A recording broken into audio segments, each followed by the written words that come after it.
Willys കിച്ചണിലേക്ക് ഏവർക്കും സ്വാഗതം. ഞാനിന്ന് ഇവിടെ ഇപ്പോൾ ഉണ്ടാക്കാൻ പോകുന്നത് ഒരു ക്യാരറ്റും ബീറ്റ്റൂട്ടും കൂടി ഒരു മെഴുക്ക് വരട്ടിയാണ്. ഒരു 2 ക്യാരറ്റും ഒരു ബീറ്റ്റൂട്ടും കൂടി ചേർത്തുള്ള മെഴുക്ക് വരട്ടി. അത് ഞാൻ ഒരുവിധം വലിയ കട്ടിയായിട്ട് അരിഞ്ഞിട്ടില്ല, എന്നാലും ഒരുവിധം ചെറുതാക്കി അരിഞ്ഞിട്ടുമുണ്ട്. പിന്നെ നമുക്ക് അതിലേക്ക് വേണ്ട ഞാൻ ചേർക്കുന്ന സാധനങ്ങൾ: ഒരു 4 അല്ലി വെളുത്തുള്ളി അരിഞ്ഞത്, ഒരു ചെറിയ കഷ്ണം ഇഞ്ചി, ഒരു 5-8 ഉള്ളി അരിഞ്ഞത്, ഒരു മീഡിയം സവോള അരിഞ്ഞത്. നമുക്കിതെല്ലാം കൂടി ചേർത്ത് നമുക്ക് മെഴുക്കുവരട്ടി ഉണ്ടാക്കാം. ചട്ടി അടുപ്പത്ത് വെച്ചിട്ടുണ്ട്. നമുക്ക് അതിലേക്ക് ഇച്ചിരി എണ്ണ ഒഴിക്കാം. ഇതിലിപ്പോൾ എന്തെണ്ണ വേണമെങ്കിലും ഒഴിക്കാൻ കേട്ടോ. ഞാനിപ്പോൾ കുറച്ച് വെളിച്ചെണ്ണയാണ് ഒഴിക്കുന്നത്. ചൂടാകട്ടെ.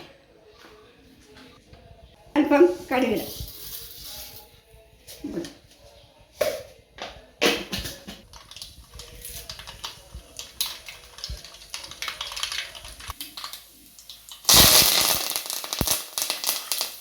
അതിലേക്ക് നമ്മൾ അരിഞ്ഞു വെച്ചിരിക്കുന്ന ചുവന്നുള്ളി, തക്കാളി, ഇഞ്ചി, വെളുത്തുള്ളി ഇതിട്ട് നമുക്കൊന്ന് വരട്ടാം.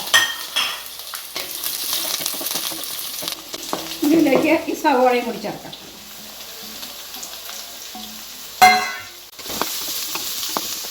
സവോള പെട്ടെന്ന് വഴന്ന് കിട്ടാൻ വേണ്ടി നമുക്ക് അല്പം ഉപ്പ് ചേർക്കാം.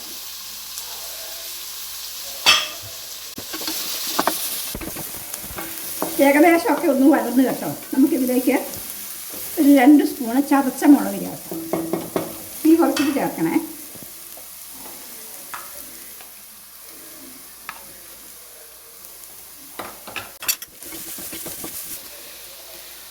നമുക്കിനി അരിഞ്ഞു വെച്ചിരിക്കുന്ന ക്യാരറ്റും ബീറ്റ്റൂട്ടും ഇതിനുള്ളിൽ കിടക്കാം.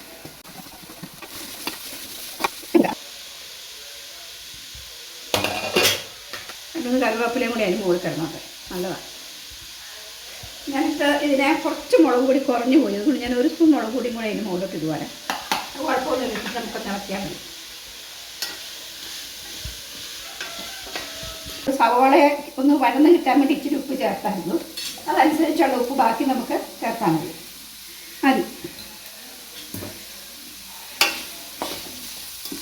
വെള്ളമൊന്നും ഒഴിക്കേണ്ട കേട്ടോ. നമുക്ക് ഇതിനെ അങ്ങോട്ട് തട്ടിപ്പൊത്തി എടുത്ത് വെച്ച് മൂടി വെച്ച് നമുക്ക് ഇതിനെ വേവിക്കാം. അങ്ങനെ ഇടയ്ക്കിടയ്ക്ക് അങ്ങോട്ട് ഇളക്കിയൊക്കെ വെച്ച് കഴിയുമ്പോഴേക്കും അത് വെന്ത് വന്നോളും. വെള്ളമൊന്നും ചേർക്കണ്ട. എന്നാൽ ശരി, നമുക്കിതിനെ മൂടി വെക്കാം.